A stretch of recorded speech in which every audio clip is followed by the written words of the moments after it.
ఉత్తరాంధ్ర రాజకీయాల్లో మరొక సంచలన పరిణామం చోటు చేసుకుంది. పార్వతీపురం నియోజకవర్గంలో తెలుగుదేశం పార్టీ టీడీపీకి గట్టి పట్టున్న ప్రాంతాల నుంచి ఏకంగా 250 కుటుంబాలు వైఎస్ఆర్ కాంగ్రెస్ పార్టీలోకి చేరడం తీవ్ర చర్చనీయాంశమైంది. మాజీ ఎమ్మెల్యేలు, కీలక నేతలు, ముఖ్య నాయకులు ఆధ్వర్యంలో ఈ కుటుంబాలు అధికార పార్టీ కండువా కప్పుకున్నాయి. పార్వతీపురం పట్టణంలో వైఎస్ఆర్సీపీ ఏర్పాటు చేసిన భారీ సభలో పార్టీ జిల్లా అధ్యక్షుడు శ్రీ బొల్లినేని శ్రీకాంత్ సమక్షంలో ఈ చేరిక జరిగింది. కొత్తగా పార్టీలో చేరిన నాయకులు, కార్యకర్తలకు సాదరంగా స్వాగతం పలికిన జిల్లా అధ్యక్షుడు రాష్ట్రంలో అధికార పార్టీ అమలు చేస్తున్న సంక్షేమ పథకాలు, ముఖ్యమంత్రి విజన్ పట్ల ఆకర్షితులై తమ కుటుంబాలు వైసీపీలోకి చేరాయని వెల్లడించారు.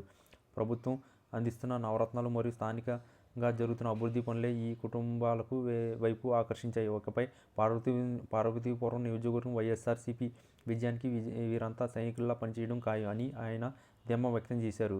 ఈ కుటుంబాలు టీడీపీకి వీడడానికి గల కారణాలు విశ్లేషిస్తే ప్రధానంగా 2 అంశాలు తెరపైకి వస్తాయి. మొదటిది స్థానిక నాయకత్వంపై అసంతృప్తి. నియోజకవర్గంలో టీడీపీ టికెట్ ఆశించి భంగపడి మాజీ నేత వర్గం ప్రస్తుతం నాయకత్వంపై తీవ్ర ఆగ్రహంతో ఉన్నట్లు సమాచారం. ఈ అసంతృప్తి సామాజిక వలసలకు దారితీసింది. రాజకీయ వర్గాలు గుసగుసలాడుతున్నాయి. రెండవది రాష్ట్ర రాజకీయాల్లో కూటమి ప్రభుత్వంపై పెరుగుతున్న వ్యతిరేకత.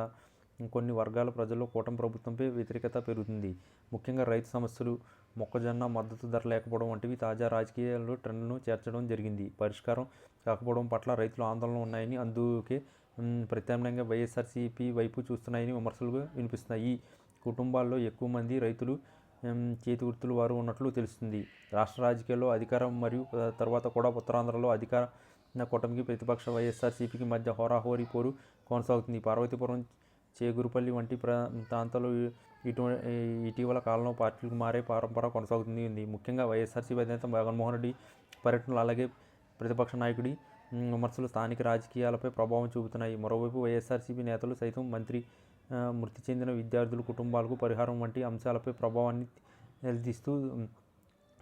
నిలదీస్తూ దూకుడు ప్రదర్శించాయి. ఘటన ఆధారంగా సైతం రాజకీయ ఉద్రిక్తత పెంచింది. ఈ నేపథ్యంలో 250 కుటుంబాల చేరిక అనేది వైఎస్ఆర్సీపీకి మరింత బలాన్ని చేకూర్చే పరిణామంలో ఉండాలి. ఈ సామాజిక చేరికతో రానున్న స్థానిక సంస్థల ఎన్నికలు పార్వతీపురం నియోజకవర్గంలో వైఎస్ఆర్సీపీ తన పట్టును మరింత బలోపేతం చేసుకునే అవకాశం ఉందని రాజకీయ విశ్లేషకులు అభిప్రాయపడుతున్నారు. పార్టీ మారిన కుటుంబాలను తగిన గుర్తింపు ఇస్తామని, వారి సేవలు వినియోగించుకుంటామని వైసీపీ నాయకత్వం హామీ ఇచ్చింది.